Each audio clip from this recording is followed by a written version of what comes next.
చెర్లో ఉన్న చాకిరేవో బండనేనట, గుళ్ళో ఉన్న అమ్మవారి బొమ్మ నీవట. మురికిని కడిగిన మనసుని కడిగిన రెండు రాళ్ళు చేసేదొకటి పేర్లే వేరట. అవునో కాదో తెలియదు కానీ నువ్వు చెబుతుంటే అవునంట.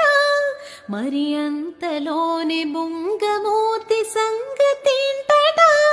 నాకు తెలుసా మంచి చెట్ట, నువ్వు చెబితే నేర్చుకుంటా. నేను నమ్మినా